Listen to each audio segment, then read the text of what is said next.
Hi, my name's Alex, and if I'm honest, I've spent most of my life with a mind that refuses to rest.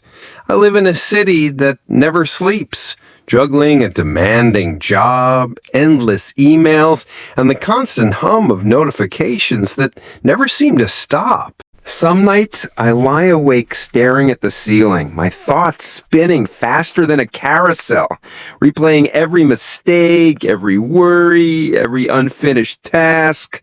I tried meditation apps, calm teas, even a few yoga classes, yet the relief was fleeting. My mind would wander back into its chaotic rhythm, leaving me exhausted and frustrated. I know I'm not alone. Most of us live like this, drowning in stress, anxiety, and sleepless nights, searching for that elusive sense of calm. And that's exactly why I want to share my journey with you. This isn't a guide I read in a book. It's my story, the real struggle of learning how to slow down, how to breathe, and ultimately how to relax my mind in a world that seems determined to keep it racing. It was just another typical Wednesday morning, or so I thought. My alarm had barely gone off, yet I already felt the weight of the day pressing on my shoulders. I rushed through my breakfast, barely tasting the bitter coffee, my mind already running through the endless list of tasks waiting for me at the office. The streets were chaotic, horns blaring, people pushing past each other, and I could feel my pulse quicken with every step. By the time I arrived at work, my inbox was overflowing. Emails marked urgent, some from bosses with tone sharp enough to cut through steel. Others from colleagues whose passive-aggressive wording made my chest tighten instantly. I tried to focus on one thing at a time, but my thoughts kept scattering like leaves in a storm. I glanced at the clock, 10 minutes until a meeting I hadn't fully prepared for, and I felt panic creeping in.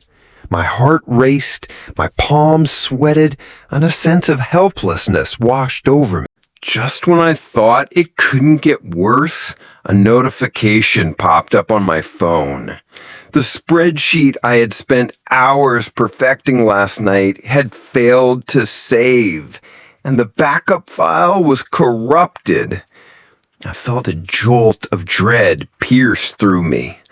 How could I possibly fix this before the morning review? My mind spun in circles, imagining worst-case scenarios, criticism in front of the team, a missed deadline, the judgmental looks of colleagues whose expectations seemed endless. Every attempt to calm myself was swallowed by the chaos surrounding me. I felt trapped inside my own head, like a hamster running endlessly on a wheel, my thoughts racing faster than I could control. It was in that moment, surrounded by blinking screens, ringing phones, and the hum of fluorescent lights, that I realized just how far out of control my mind had become. The tension in my chest grew unbearable, my breathing shallow and uneven. I knew I couldn't think straight, couldn't make clear decisions, and worse, I couldn't seem to stop the relentless inner chatter. I kept asking myself, why can't I just relax?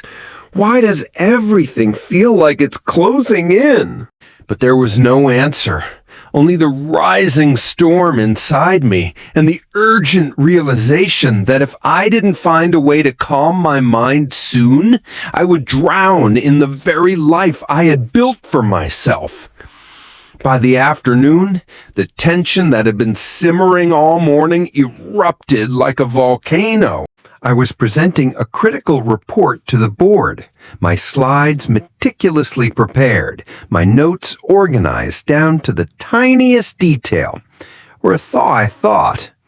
Halfway through my presentation, a senior executive interrupted, her tone sharper than any email could ever be. This analysis is incomplete, she said, eyes narrowing, scanning the room as if daring someone to defend me. My chest tightened, my breath caught in my throat, and I felt a hot surge of panic. My mind went blank for a moment, and then the questions started, rapid, pointed, impossible to answer without hesitation. I could hear my own heartbeat pounding in my ears, and a cold sweat spread across my back. I wanted to speak, to explain, but the words tangled in my mind like a knotted rope. My colleagues' eyes were on me, some sympathetic, some impatient, and I felt the weight of judgment pressing down like a physical force. By the time the meeting ended, I was trembling, my stomach twisting, my head aching from the strain. I left the conference room barely able to walk straight, the fluorescent lights overhead glaring and harsh, amplifying every sense of discomfort. Once at my desk, I sank into my chair, trying to catch my breath, but the emails kept coming, urgent, demanding, piling up faster than I could process. My phone buzzed incessantly, and for a moment I imagined throwing it across the room just to make the noise stop. My thoughts spiraled, replaying every word from the meeting, imagining every possible consequence. A reprimand, lost credibility, being seen as incompetent. Sleep seemed impossible to reach that night. My head throbbed, my chest ached, and even lying down didn't bring relief. I found myself sitting on the edge of my bed, hands gripping the sheets, whispering to myself, how can I calm my mind? How do I stop this spiral? The panic felt endless, as if my mind had become a runaway train, barreling toward destruction with no brakes. It was one of those moments when you realize that stress isn't just uncomfortable, it's consuming. Every worry, every mistake, every fleeting thought became magnified, and I understood, with an almost frightening clarity, that if I didn't find a way to regain control, I might lose not only my peace of mind, but also the ability to navigate my life effectively. That night, I resolved. Somehow, I had to discover how to truly relax my mind, or risk being trapped in this relentless storm forever. The morning after that disastrous meeting, I sat at my desk, staring blankly at the screen, feeling the tension in my shoulders like iron bands. I knew I couldn't keep living like this, trapped in a constant whirlwind of stress and panic. That's when a colleague noticed my pale face and weary eyes and suggested something simple, almost too simple to believe. Why don't you try meditation? Just 10 minutes a day. It helped me when I was overwhelmed. I laughed at first, imagining myself sitting cross-legged, chanting, and somehow expecting all my problems to vanish. But something about her calm demeanor sparked a flicker of curiosity in me. That evening, I decided to give it a try. I cleared a corner of my apartment, dimmed the lights, and placed a single candle on the table. The soft flicker cast dancing shadows on the walls, and I lit a small incense stick whose sweet scent filled the room, grounding me in the present moment. I sat down, closed my eyes, and attempted to focus on my breathing, inhaling deeply and exhaling slowly. At first, my mind rebelled. Thoughts of emails, deadlines, and yesterday's embarrassment surged in, each one louder than the last. I wanted to give up immediately, feeling the frustration rising like a tide, but I reminded myself to observe the thoughts without judgment, letting them float by like clouds in the sky. Gradually, a strange thing began to happen. Each breath seemed to untangle the knots in my mind. The tightness in my chest softened, the buzzing in my head quieted, and for the first time in weeks, I noticed a gentle calm creeping into my awareness. It wasn't instantaneous bliss. My mind still wandered, but the anxiety no longer ruled me completely. Over the next few days, I experimented with variations, focusing on a single mantra, listening to soft music, taking mindful walks in the nearby park. I began to notice subtle changes. The incessant racing thoughts slowed. I could approach tasks without that sinking feeling in my stomach. Even a 10-minute session felt like a balm, a reset button for my frazzled nerves. The process required patience.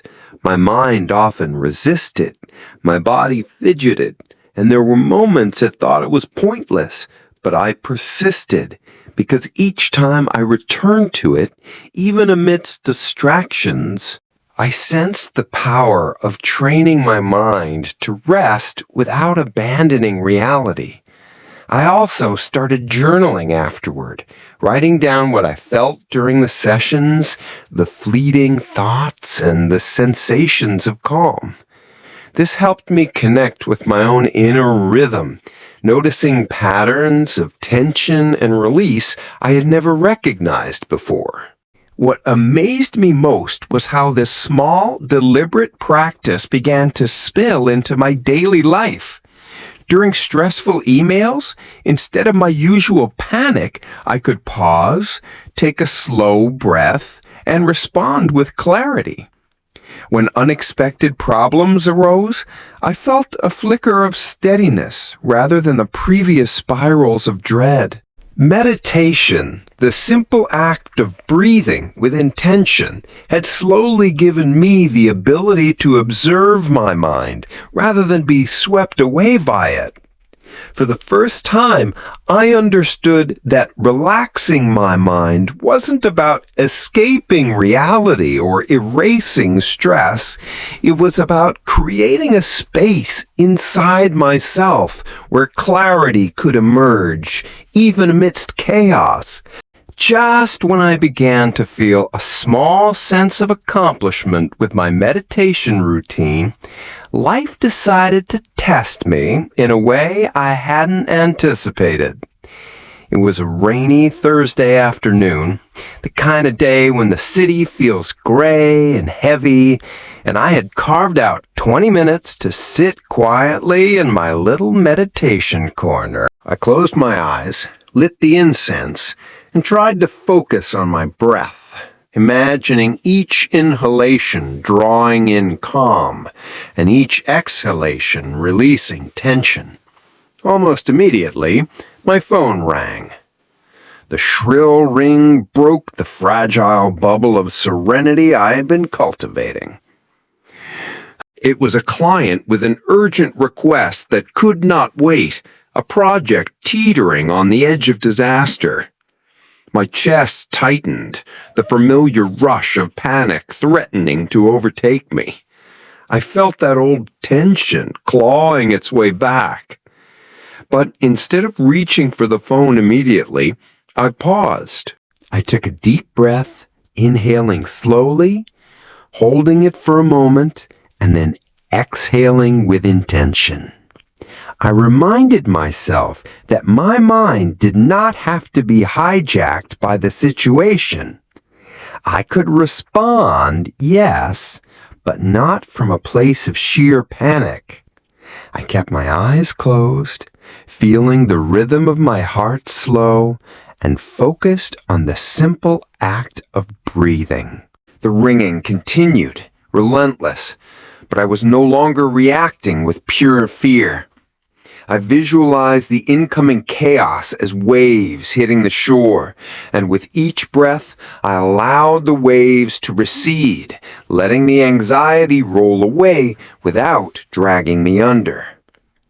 After a few minutes, I opened my eyes, picked up the phone, and responded, not perfectly, but clearly, calmly, and effectively.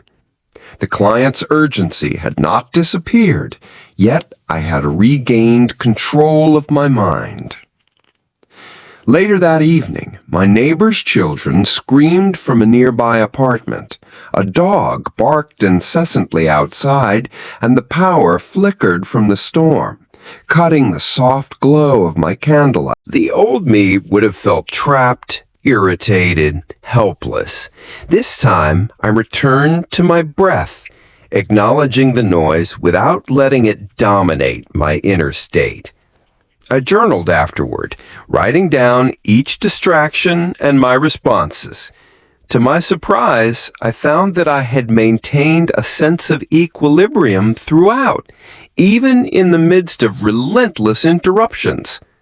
The storm, the phone calls, the chaos outside, they hadn't disappeared, but my reaction had shifted entirely.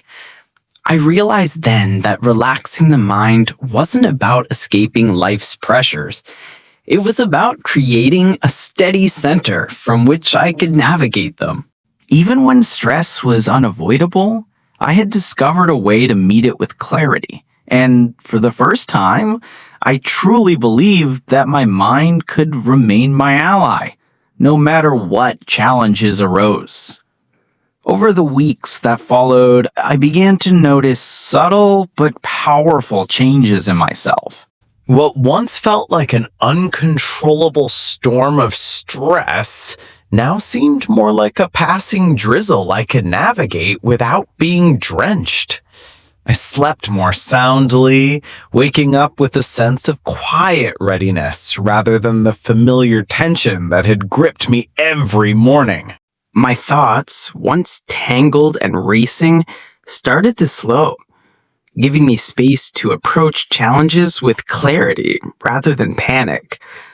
When deadlines loomed or unexpected problems surfaced at work, I found myself pausing, taking a deliberate breath, and observing the situation with a calm curiosity.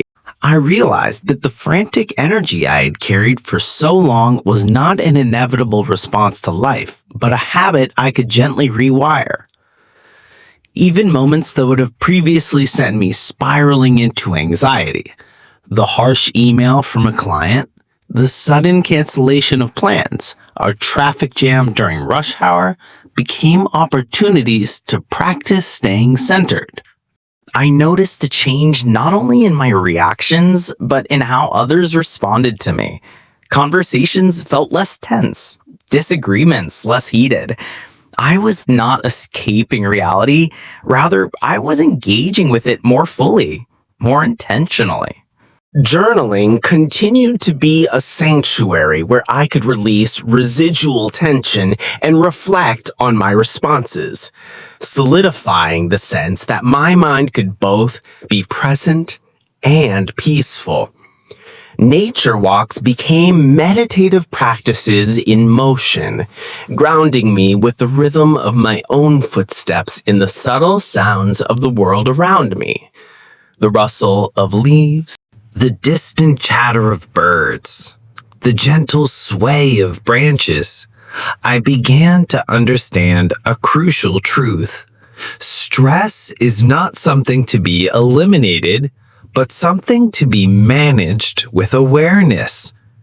By cultivating mindfulness, breathing consciously, embracing small moments of calm, I had developed a toolkit that allowed me to face life with steadiness instead of being tossed about by every disturbance. There were still difficult days, moments when frustration crept back despite my best efforts. But the difference was that I now noticed it, acknowledged it, and let it pass rather than reacting impulsively. I realized that relaxing my mind wasn't about escaping life. It was about facing it with clarity, presence, and self-compassion. Over time, the cumulative effect of these small practices transformed the quality of my life. I was more patient, more thoughtful, more resilient.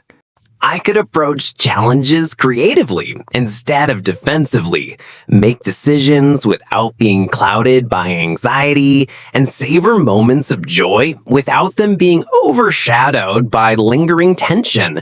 The greatest revelation was that calm is not a luxury or an indulgence. It is a skill, a deliberate choice I can cultivate daily. I felt empowered, not because my life had become easier, but because my mind had become stronger, steadier, and more capable of navigating whatever came my way. In those quiet moments of reflection, I realized that the peace I had sought so desperately was never something to chase outside myself. It was always within reach, waiting patiently for me to breathe, observe, and simply be. Looking back on this journey, I realize how far I have come. From those days when my mind was constantly racing, when stress felt like an unshakable weight, to moments of complete overwhelm but left me sleepless and anxious. I have learned that true calm is not something we stumble upon by chance. It is a skill cultivated through consistent practice and the willingness to face life with awareness rather than avoidance.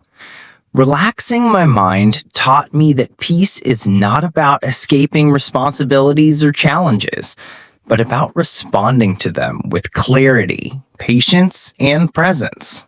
I discovered that even in the middle of chaos, a few conscious breaths, a mindful pause, or a quiet moment of reflection can shift my entire perspective. My days are not free from problems, but I navigate them with a steadier heart and a clearer mind. I hope my story helps you find your calm too, and reminds you that it is always within reach, waiting for you to breathe, observe, and simply be. What's your way to relax your mind?